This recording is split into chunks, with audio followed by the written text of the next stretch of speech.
Hello, my friends. My name is Michael Anthony Martinez, and it is time for us to enter the vinyl office. On today's show, we are going to be doing the top 10 Prince albums. My favorite top 10 Prince albums. I've been a long-time Prince fan, and a friend of mine asked me the other day to tell me what my favorite Prince albums were. And what I decided was, I think this would be an interesting show because Prince has an array of interesting music. I've been a Prince fan for a pretty long time. So let's not waste any time. Let's get right to the list, and I'll give you some more information about my fandom with Prince as we go on through the show. At number 10, I am going to go with 2009's Lotus Flower. A very complicated album. The first problem with Lotus Flower is how it was released. It did sell well. But Prince has, one of my biggest issues with Prince is he seems to get in his own way, and I think this is true of a lot of creative artists who just think too much. And I do think throughout Prince's career he overthought a lot about what he was doing. This was a man who I think commercially could have been far more successful than he actually was, and not that that's a huge deal for Prince. Trust me, he did very well. He sold many albums, not that big of a deal. But like with Lotus Flower, for instance, when he released Lotus Flower, he released it as 3 albums. It was an album called Lotus Flower, which is the album which is number 10 on my list. And then he had some gal, and I don't even have her name written down, that he had discovered, so he put her album in there, and that album was called Elixir. And then he had an album called NPL Sound, which was kind of a more funky R&B album. The album that I'm discussing is Lotus Flower. I'm not talking about the other 2 albums. And you can listen, if you go to Spotify right now, you can listen to Lotus Flower on its own. You don't need to bore yourself with the other 2 releases, which are not bad. But the thing I like about Lotus Flower, and what you'll notice on most of the albums that I have on this list, is I think Prince was a quality guitarist, like one of the best guitarists ever, and I also think he was one of the very few artists that still could do a really good rock and roll song. And every once in a while they would pop up throughout the Prince library where this incredible rock song would come up. I thought Lotus Flower was one of his best rock albums. It definitely has a Jimi Hendrix feel to it, Sly and the Family Stone when they did rock and roll, and I just think it's one of Prince's strongest albums. When it comes to that, his guitar work on the album is insane, and the songs that kind of stick out to me, if you were to pick it up, he does an unbelievable cover of Crimson and Clover, interplayed with Wild Thing, and there's a song towards the end of the album called Dreamer, which is truly one of Prince's greatest songs that you've probably never heard. And he did tour the album. I saw him at what was that then called the Nokia Theater, which I think is now called the Microsoft Theater in LA. But he had a lot of problems that night, a lot of problems with the sound, and it was kind of a weird show. But that's neither here nor there. The album is fantastic. It's on Spotify right now. Again, it is called Lotus Flower. 2009 is the year on that album, and I will go check it out. It's definitely one of his best albums. Continuing with my list of my favorite 10 Prince albums, we have the 1991 album Diamonds and Pearls, which is an excellent Prince album. This is probably one that most of you have heard. It's got several hits on it, and I thought this was an album where Prince actually put an effort in to release. I do think by the time we got into the 90s, Prince had become a little bored with the with the music business, and if Prince was given the opportunity at his level of creativity, my guess is he would have released 3 albums a year. I think he had that much in him. And we all know about the vaults that Prince had in Minneapolis in his house, and the vaults of music that could be released. He would record music at any point 24 hours a day. So I think towards the 90s, Prince just got I almost want to say he got bored with the music industry and how it worked, and he wanted to just release music as often as possible and tour and do shows.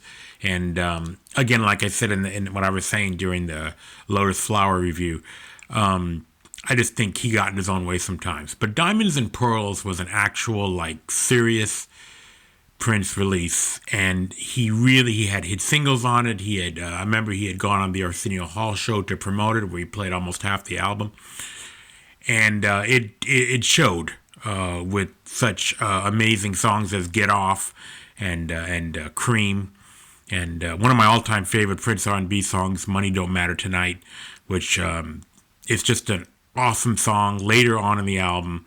One of my favorite Prince R&B songs, where you could tell, he had the flair for R&B music as well as rock music. And I do think, I do think Get Off is one of Prince's greatest songs.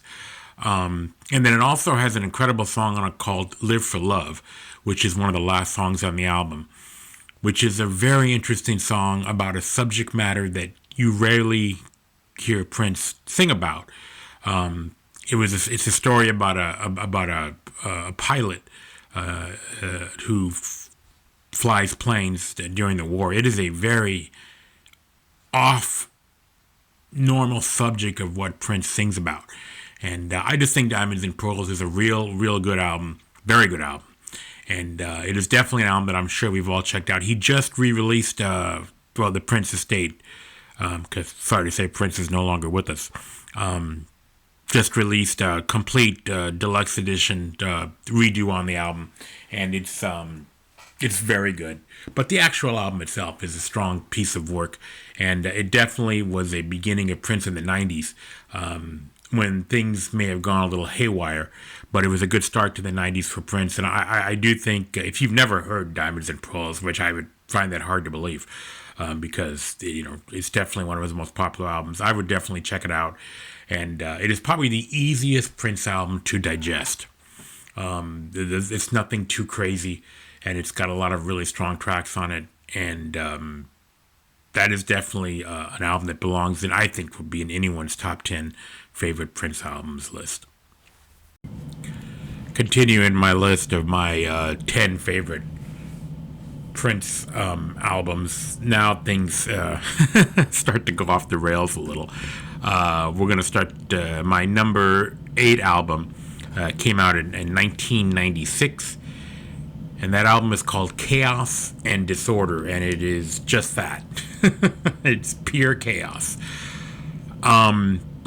Within the Prince library, I think if you were to take a deep dive into Prince's music, you would find several albums like Chaos and Disorder, which there's a good chance you've never heard of, which is a good chance if you went and saw Prince, if you saw him live.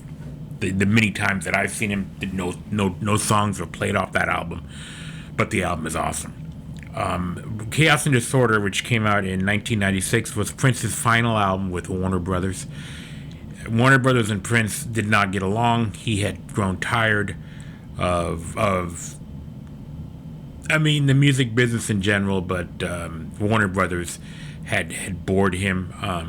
They gave him an incredible contract when he started. They pretty much knew of his talent, and they kind of gave him free rein to do whatever he wanted. But at some point, I think even Prince felt trapped by the music industry. So we come along to Chaos and Disorder, which is an incredible Prince rock album with some of the best rock music you will ever hear. Now, Prince will tell you that he never meant for the album to be released. It was a throwaway album. He didn't care. I guess I'm going to say something about Prince. He was often not truthful. I think Chaos and Disorder is a quality album, and it's definitely one of his best rock albums. And it's got, just the title song, Chaos and Disorder, I think is one of Prince's best songs ever. It's also got I Like It There, and an awesome song called Dinner with Dolores, which is a hark back to some classic Prince music from the 80s. And also, Xana Lee, which is another one of these great guitar rock Prince songs. God, he was such a good guitarist, and I'm sure all of us have seen the video of him playing "While My Guitar Gently Weeps" at the Rock and Roll Hall of Fame, and the look of just utter shock of these great musicians that are on stage with Prince, and seeing him play the guitar. And for Prince, and Chaos and Disorder, by the way, is on Spotify. Go give it a listen. I don't need to sell it. I think if you just go listen to it, you'll understand what I'm talking about it. But I'm going to go back really quick to talk about Prince's guitar work. When you see Prince at the Rock and Roll Hall of Fame play "While My Guitar Gently Weeps," and you look at the looks on these people's faces, being a great guitarist, I think if we were to make a list of the 25 greatest guitarists, there's not a lot of difference. Sorry. And you get a lot of people out there that, like Howard Stern's always talking about Eddie Van Halen. And, my favorite guitarist is Eric Clapton. But it's a lot of the guitar playing is about showmanship. And let me tell you something. When it came to playing the guitar, there were very few showmen like Prince. I would put him up there with Jimi Hendrix, who obviously is probably one of the greatest, beyond just being one of the greatest guitarists of all time, one of the greatest showmen of all time with a guitar. And that is Prince. For the many times that I saw him live, many times, as soon as he strapped on a guitar, you knew great things were going to happen. And he played the guitar, the looks, the different guitars that he had, the way they looked, the way they sounded. It just put him in a place that very, very few other guitarists were at. And Chaos and Disorder does definitely exemplify his incredible guitar work, as well as his incredible level of rock and roll artisanship or artistry. And I would give it a shot. I go to Spotify and I look at you. There's a lot of you that maybe have never heard it. It did sell okay. I mean, all Prince albums sell okay because he has a decent fan base. I wish he would have done more of this or any of this album live. But I do think, he has been quoted as saying that it was never supposed to be released. And, you hear the term contractual obligation with Prince, and that is probably definitely one of these albums. But I think it's definitely one of his strong albums, and it comes in number 8 on my list. Continuing my 10 favorite Prince albums, we now are at number 7, where it is time to get, now it starts to get real serious. When I originally had done this top 10 list, I really was only going to do 7 or 8, but I added a couple more because I did want to talk about, Lotus Flower, and I did want to talk about Diamonds and Pearls, and I definitely wanted to talk about Chaos and Disorder because I think, maybe those two of those 3 albums maybe you've never heard of. This album, I would hope you had heard of it. Number 7, I have Parade, music from the motion picture Under the Cherry Moon, 1986, I think is the year on that, yeah. Wow, Parade is just a freaking awesome album. From beginning to end, I think it's definitely one of Prince's most amazing albums. And in fact, even the thought that it comes in at 7 is shocking to me. When I did the list and I put it together, and the fact that he made 6 albums better than Parade is just unbelievable. Because Parade is as close to perfection as you'll find from a music artist. The next 6 albums may have better songs, but I don't even know if he only has a couple of other albums where every song is awesome. From Christopher Tracy's Parade to The New Position to Boys and Girls to Mountains. It is just the best. And obviously the big hit on Parade was Kiss, which was one of Prince's biggest hits. Obviously also one of Prince's biggest songs. If you ever want to have a good time, listen to the extended version, which I think is right behind me, right there.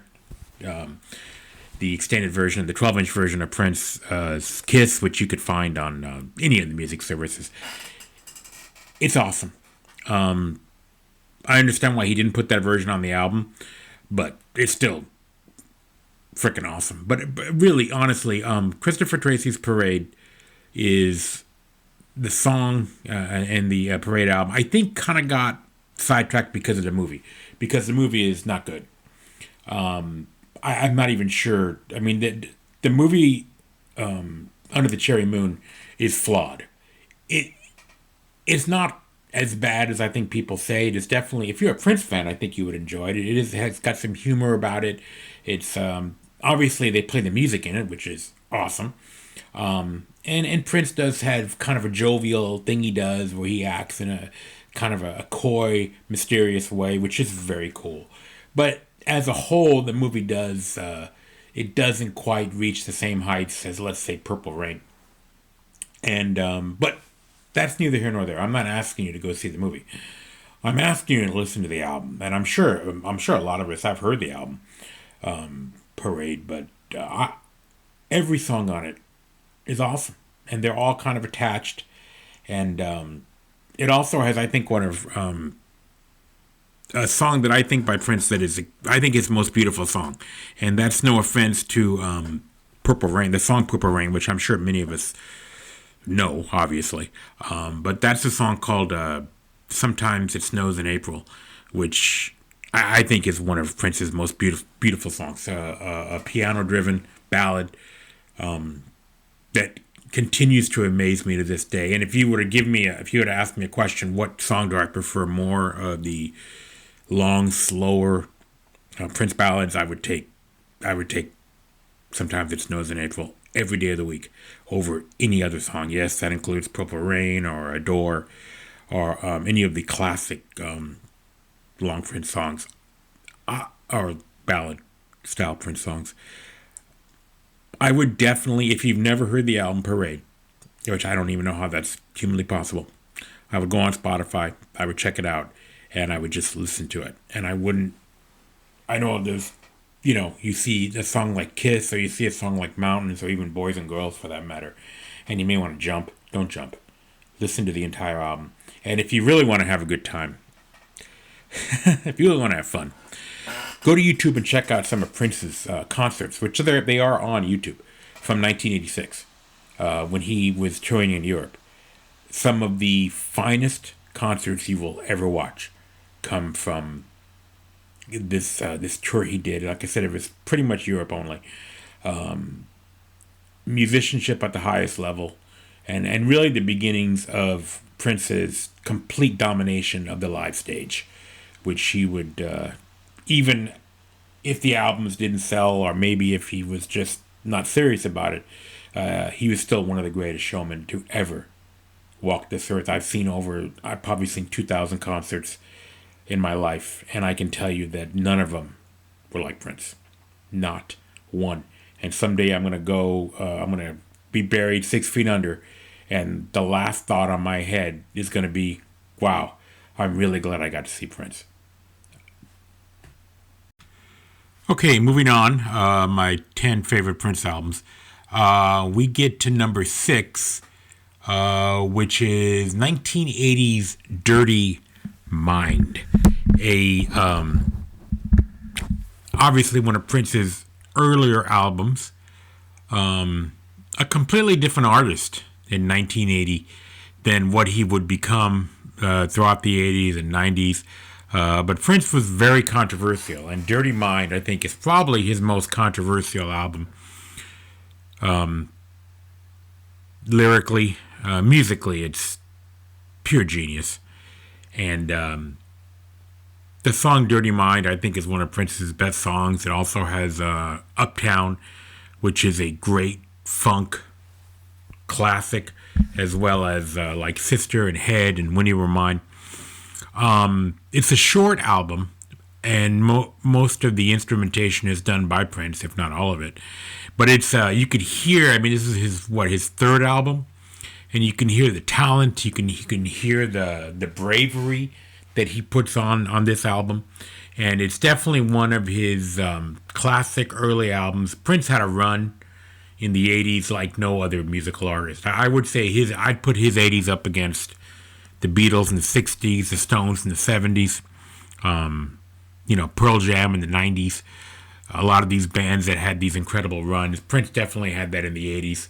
And Dirty Mind was kind of the beginning steps to getting towards such classic albums as 1999 and Purple Rain.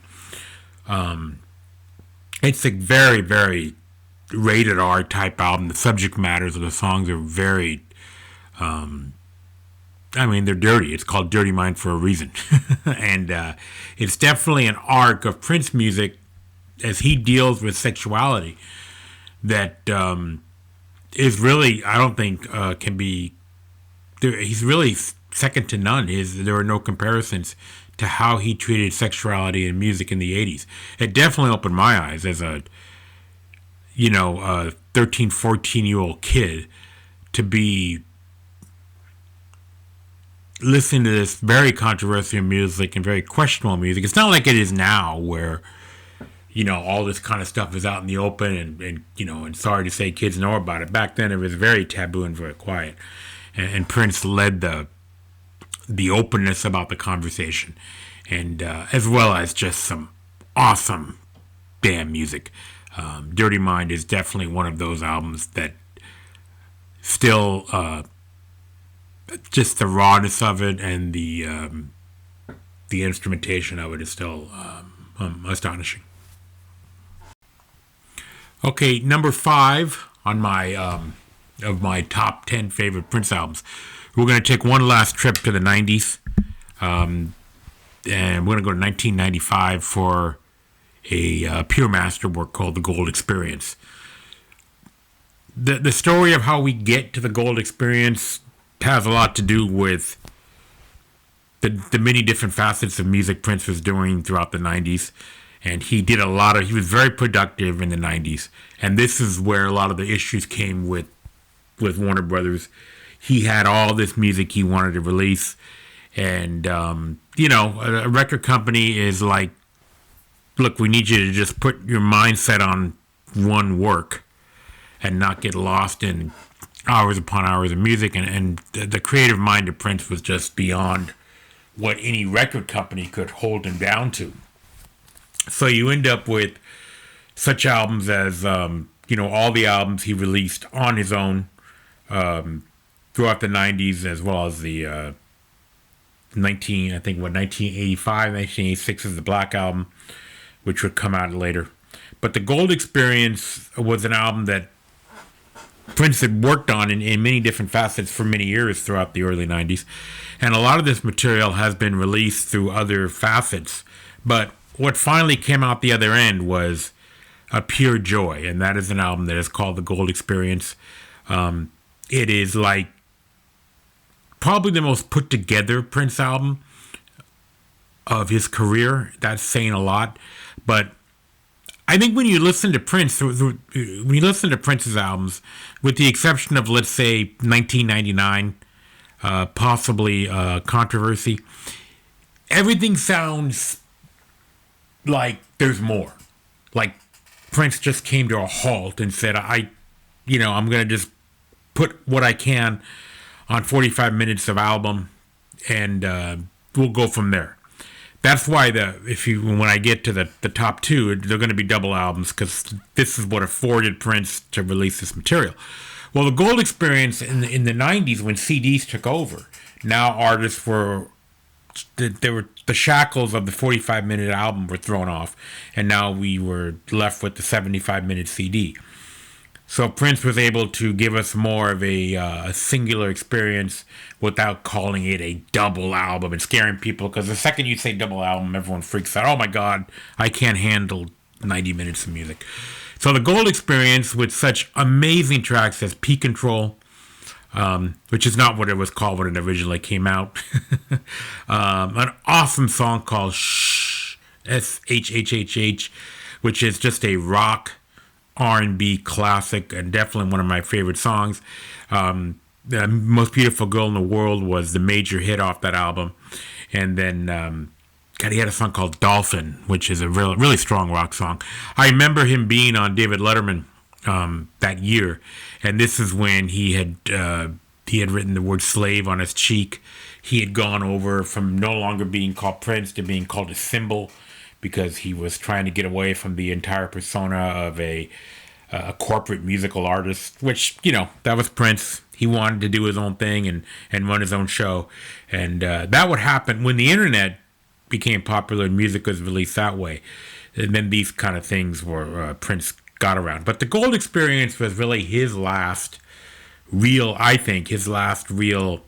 serious attempt at releasing something that went beyond just all the material that he would continue to release throughout the 90s. And that's not to say that music is not good. All the music that Prince released throughout the 90s was awesome. But as we're just talking about albums, which is what I'm talking about, the Gold Experience really kind of stands alone in the Prince discography. In my opinion, go on one of the Spotify or one of the sites and listen to it. YouTube Music, you'll see it's a very cool album. It does have little vignettes in between, which whatever, I could take it or leave it. But the songs and the music are just so strong. It's just definitely one of Prince's most brilliant albums. Continuing my top 10 favorite Prince albums, we then get to most likely, I think this is the first Prince album I ever heard. The song Controversy was the first Prince song I had ever heard. And it was, way back. The album came out in 1981, so it was around that time. I was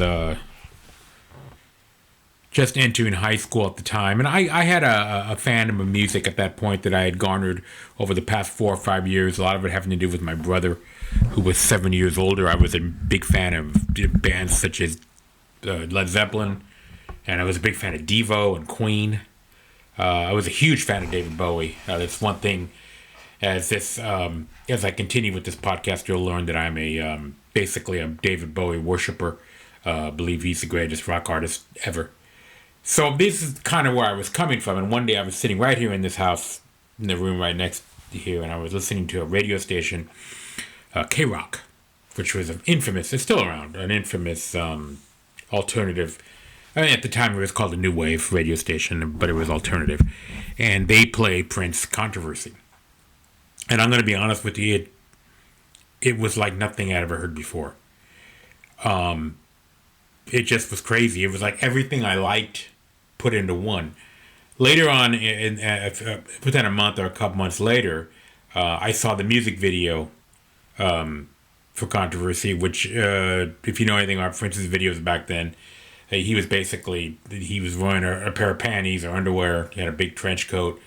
He had a crazy band. And it was like nothing I'd ever seen before.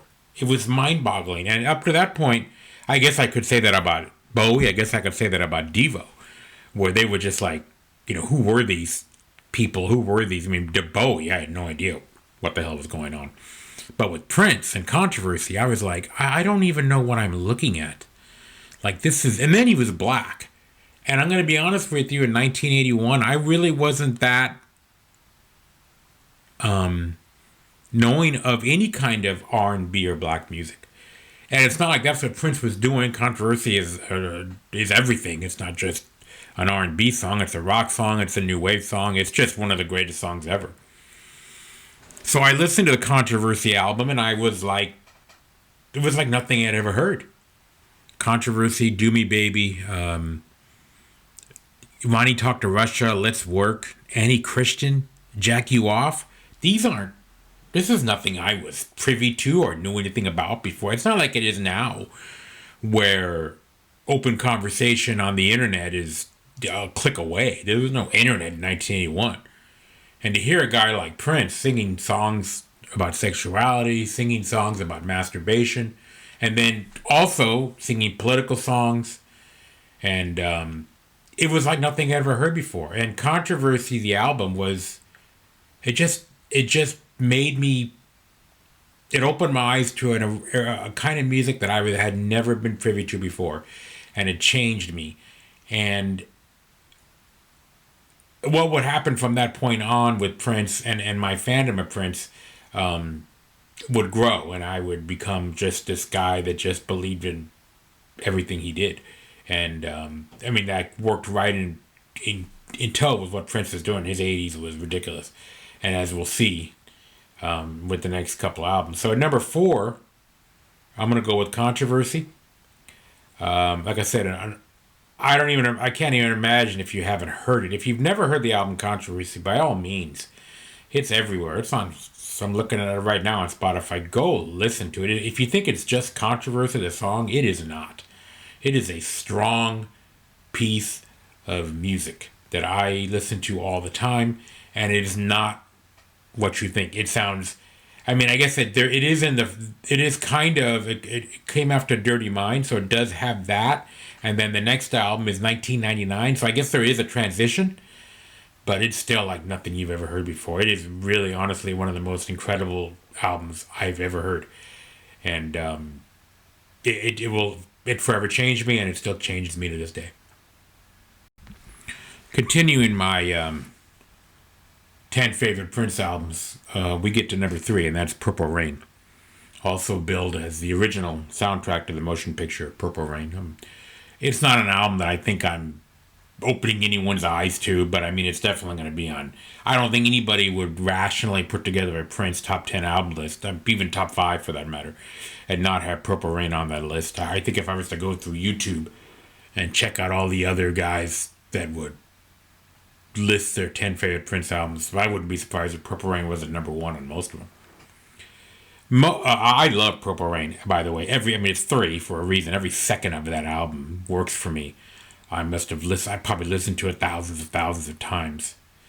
So I guess the question would be, why do I not think it's Prince's best album? And I think that a lot of the problems I have with Purple Rain have to do with what's not on Purple Rain, and what Purple Rain doesn't do that it could do, and how it is just short of perfection and could have been perfection if it had been a complete album. And this, I spoke earlier about my problem with Prince and the fact that some of his albums do not sound complete. Now, a lot of that has to do with the times we're in. Back in the 80s, you could only make, a 45-minute album. So you were boxed into what you could do. Prince's previous album, to Purple Rain, which was 1999, was a double album. Why this album? Because soundtrack albums were usually double albums. If you look at some of the biggest soundtracks of all time, Saturday Night Fever, Grease, most of them are double albums because there's a lot of music in movies. And Purple Rain warranted a double album, but it wasn't. So here's what happens when you decide you're going to make one singular Purple Rain album. Here's what you don't get. You don't get the regular version of Let's Go Crazy. In the film Purple Rain, it's not the same version of Let's Go Crazy that shows up on the album. And that's a serious problem for me because that 6 minute version of Let's Go Crazy is awesome. And it's the version that he did live when I saw him on that tour. It's the version that's in the movie. But for some reason on the Purple Rain album, we get the single version, which it doesn't even make sense to me. It's not even the song, in my opinion, the song's not complete. The song is complete at 6 minutes. And the 7-inch edited single version is what shows up on the album, and that is, in my mind, a grandiose mistake. I would have made it a double album just so we made sure we got the full version of Let's Go Crazy. And to be brutally honest with you, it was even hard to get. I think behind me over here, whichever way I'm pointing, there is a 12-inch of Let's Go Crazy, which I coveted. But now that show, it's on the deluxe edition of Purple Rain they just released a few years ago. It's on there. But to me, that's the definitive version of the song, and what you get on the album Purple Rain is very, very lacking. There's also 2 huge songs missing from the Purple Rain soundtrack, which were played in the movie and would be considered B-sides, which would be 17 Days, 17 Days in Erotic City, and God, for that matter. Those 3 songs should be on the soundtrack. I don't even know. Those, God and 17 Days, are in the movie. So how those don't make it out of the soundtrack album is a mystery to me, and I get it. They sit in the room. Hey, I got a soundtrack album. We know it's going to be huge. Well, they don't know it's going to be huge, but I'm sure they knew the movie was going to be. You could tell, I think, when you watch the movie and the artistry that Prince puts on the screen, you know that Purple Rain is going to have some kind of impact.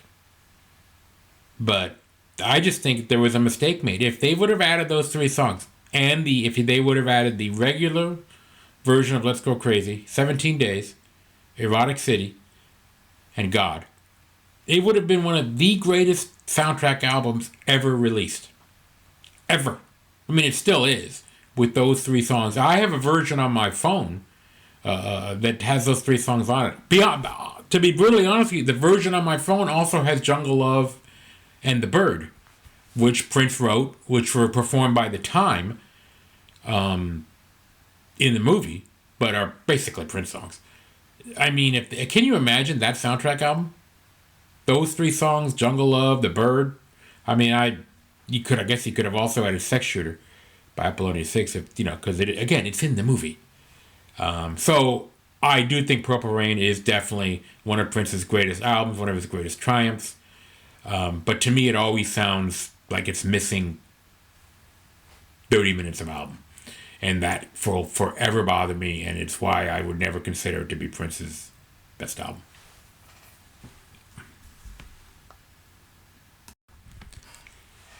We are now at number 2 for my top 10 Prince albums, my top 10 favorite Prince albums. And number 2 is 1999, which came out in 1982.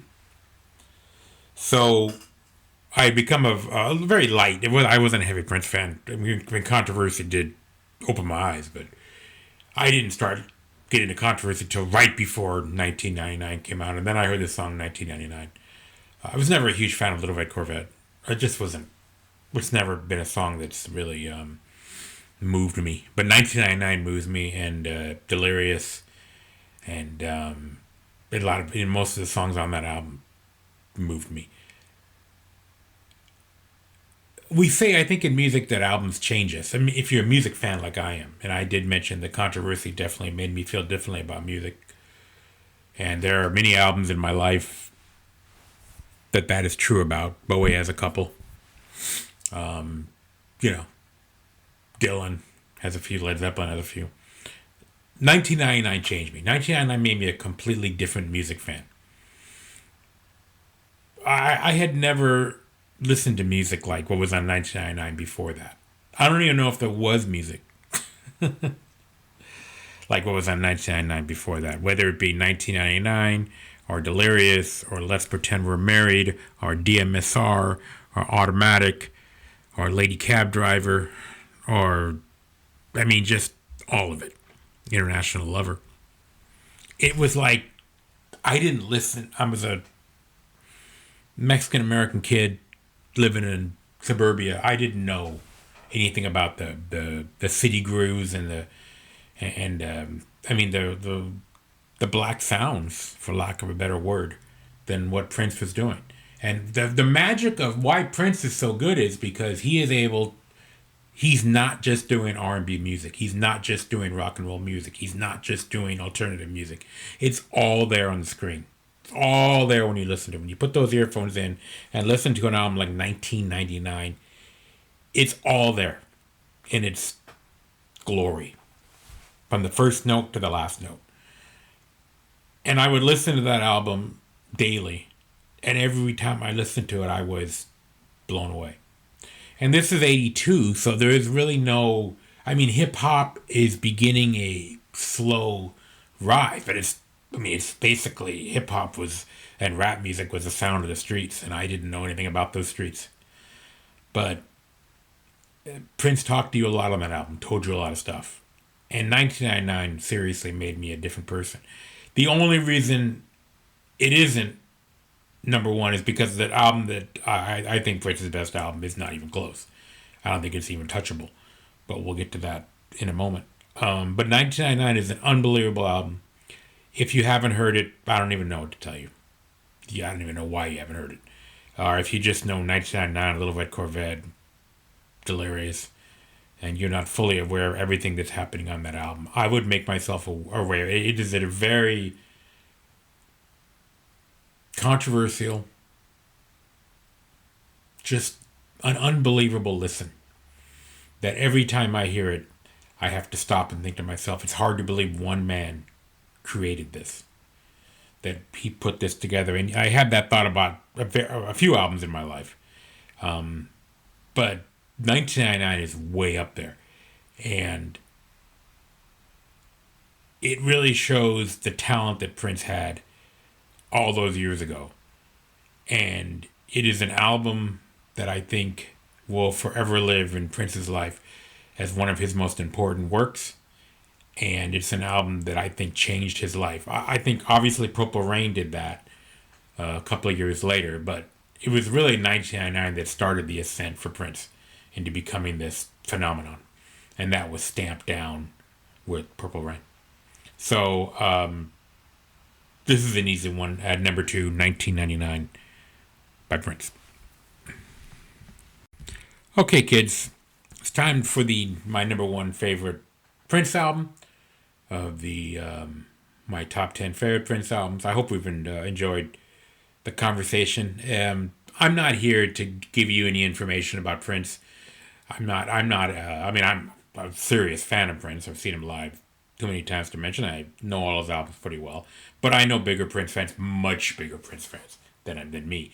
People that I actually go to and ask questions of.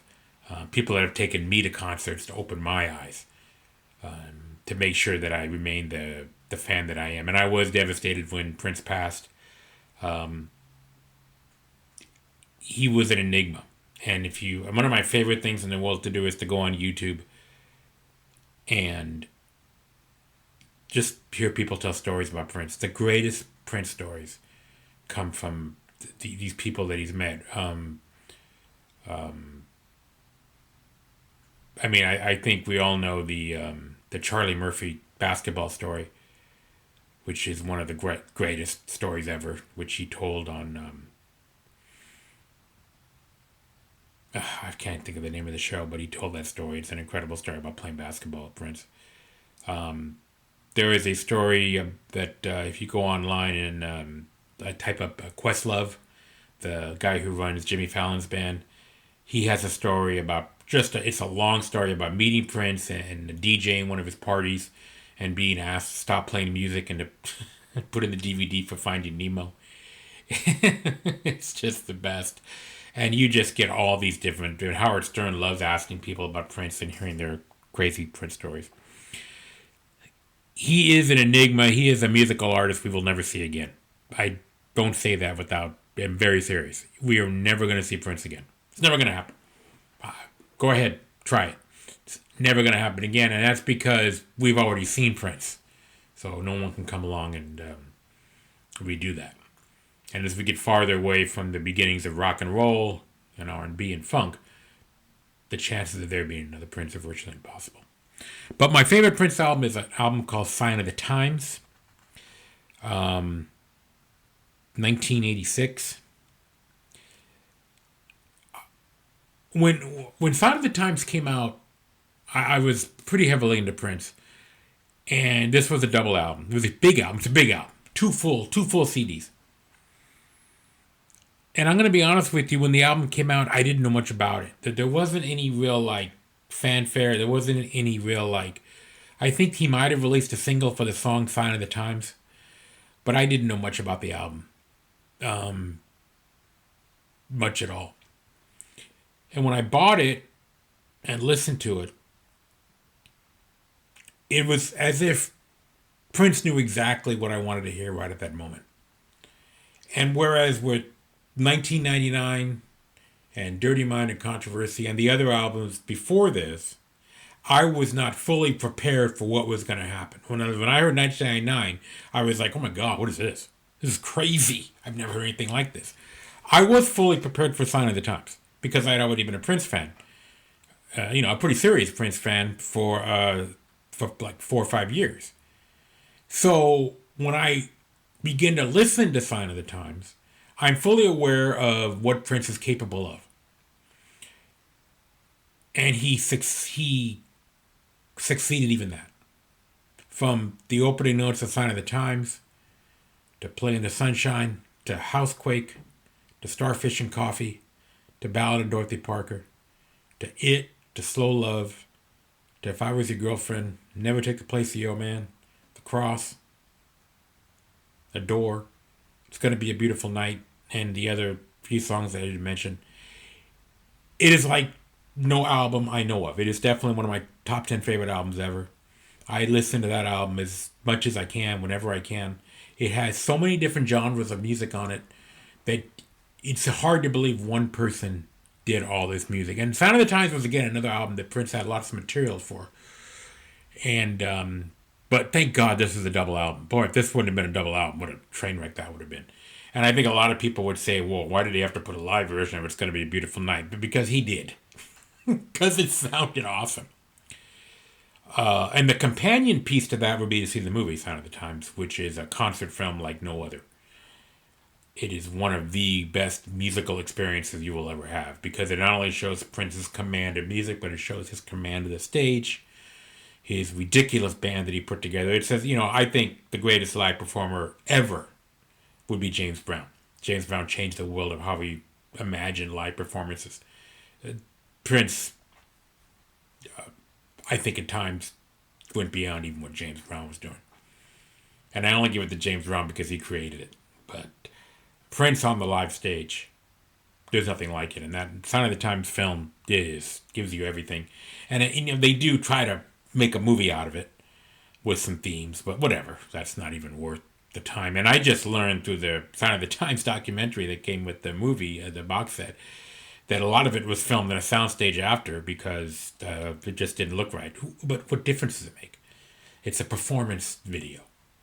And Prince performs at a level like we've ever seen. And I think in I guess that would have been 86 or 85, there was no other performer like Prince. So I do love the album Sign of the Times. It is my favorite Prince album. I hope you've enjoyed the top 10 of my favorite Prince albums. I will try to do this again. I like a lot of different artists. I don't know if I'll do 10. The only reason I went on 10 was because when I was going to do, I think I was going to do 8. But Prince has so many albums, it's easy. But I'm not going to do 10 albums for a band that has 12 bands. I'm not going to do my 10 favorite albums for a band or an artist that has 12 albums. That's silly. But I will continue this, and hopefully we can do some more of this in the future. Again, my name is Michael Anthony Martinez. I hope we've enjoyed the video, and I hope we've enjoyed the albums, and I hope it opens your eyes a little to Prince, and maybe gets you on one of your music services to enjoy some of the brilliant music that Prince has recorded for us. Bye all.